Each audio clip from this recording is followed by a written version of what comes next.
சென்னையில் பாஜக நிர்வாகி குஷ்பு செய்தியாளர்களை சந்தித்து வருகிறார். அந்த காட்சிகளை நாம் திரையில் பார்த்து வருகிறோம். ஏன் அதை பத்தி யாரும் பேச மாட்டேங்கிறீங்க?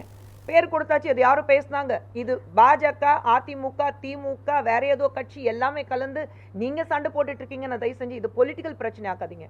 பெண்களுக்கு எந்த மாநிலம் இருந்தாலும் பெண்களுக்கு ஒரு பிரச்சனை நடக்கும்போது அது ஃபுட்பால் மாதிரி, கால்பந்து மாதிரி இங்கே தூக்கி வீசி அங்கே தூக்கி வீசி அவளை வந்து இன்னும் கேவலப்படுத்த வேண்டாதான் நான் என்னுடைய வேண்டுகோள்.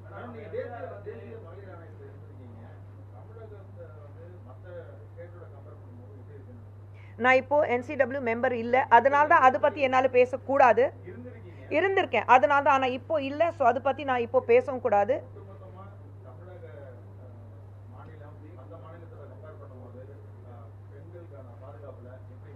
கண்டிப்பாக ரொம்ப மோசமாக இருக்குது. ஏன்னா கம்ப்ளைண்ட்ஸ் எனக்கு தான் வரும். கம்ப்ளைண்ட்ஸ் எனக்கு தான் வரும்போது ரொம்ப கேவலமாக இருந்தது. ஏன்னா நம்ம மாநிலத்திலேருந்து இவ்வளோ பிரச்சனைகள் உண்டா அப்படி பார்க்கும்போது இல்லை டேட்டா இருக்கும். இப்போ நான் NCW சார்பாக என்னால் பேச முடியாது. டேட்டா உங்களுக்கு தெரியும்னா நீங்களே டேட்டா நீங்கள் போட்டுக்கோங்க. ஆனால் NCWல இருந்திருக்கேன், அதுக்காக நான் வந்து ஒரு மகளிர் ஆணையில் இருந்திருக்கேன், அதுக்காக நான் இப்போ பேசக்கூடாது, அது தவறாக இருக்கும்.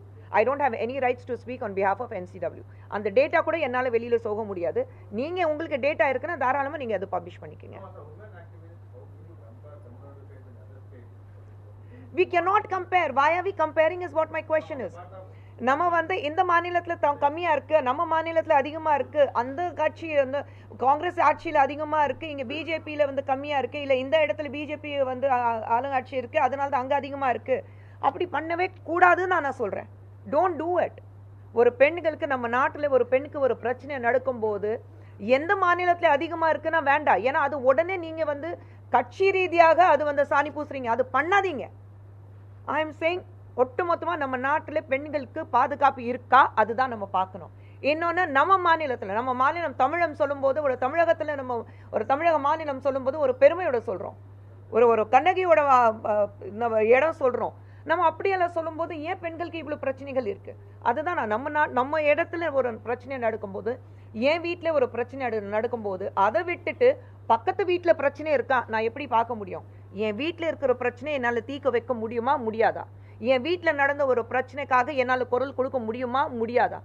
என் வீட்டில் ஒரு பிரச்சனை நடக்குது. இப்போ இன்னைக்கு திமுக பார்த்தீங்கன்னா என் வீட்டில் ஒரு பிரச்சனை நடக்குது, ஆனால் அதுக்கு வந்து நான் கண்ணு மூடிட்டு ஒன்றுமே இல்லை, எல்லாமே சரியாக இருக்குது, மேலேருந்து மழைப்பு பூசி பக்கத்து வீட்டில் என்ன பிரச்சனை இருக்குது முதல்ல அதை பற்றி பேசு.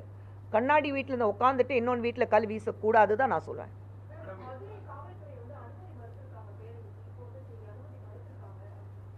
அதை நீங்கள் கேளுங்க, ஏன் அனுமதி மறுத்துறாங்க?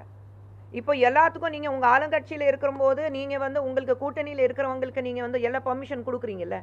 அப்போ மற்றவங்க வந்து ஒரு போராடணும்னு சொல்லும்போது, ஒரு பேரணி நடத்தணும்னு நான் சொல்லும்போது ஏன் நீங்கள் பர்மிஷன் கொடுக்க மாட்டேங்கிறீங்க? இன்னைக்கு ஏன் சௌமியாவை நீங்கள் அரெஸ்ட் பண்ணியிருக்கீங்க? ஏன்னா உங்களுக்கு சாதகமாக இல்லை. இன்னொன்று வந்து தவறு நடந்திருக்கு. தவறு நடக்கும்போது உங்களால் அதை தட்டி கேட்கறதுக்கு உங்களுக்கு தைரியம் கிடையாது. ஆனால் மற்ற பெண்களுக்கு தைரியம் இருக்கும்போது அதுவும் நீங்கள் தடுக்கிறீங்க. நான் இதே கேட்பேன், இவங்க சொன்ன மாதிரி கனிமொழி எங்கே? ஒவ்வொரு விஷயத்தில் கனிமொழி வந்து முன்னாடி வந்து பேசுகிறாங்கல்ல, எங்கே இருக்காங்க? ஏன் யாருமே வந்து அவங்களுக்கு மகளிர் அணி இங்கே இருக்குல்ல, திமுகவோட மகளிர் அணி ஒன்று இருக்குல்ல, எங்கே இருக்காங்க? நாங்கள் மகளிர் அணி சார்பாக இங்கே உட்காந்து ப்ரெஸ் மீட் கொடுக்குறோம், பேசுகிறோம். நாளைக்கு எங்களை கைது பண்ணாலும் பரவாயில்ல, நாங்கள் வந்து பேரணிக்கு போவோம். சௌமியாவை வந்து என்னை அரெஸ்ட் பண்ணாலும் பரவாயில்ல, நான் பேரணிக்கு போவேன், போராட்டத்துக்கு போவேன். அரெஸ்ட் ஆனாங்க. நான் சொல்கிறேன், ஏன் கொஞ்ச நாளுக்கு முன்னாடி நம்ம மறுபடியும் இந்த மாதிரி பேரணி நடத்தும் போது, போராட்டம் நடக்கும் போது தமிழிசை சவுந்தரராஜன் அரெஸ்ட் பண்ணாங்க 2 முறை. நாங்கள் அதுக்கு பயப்படலை.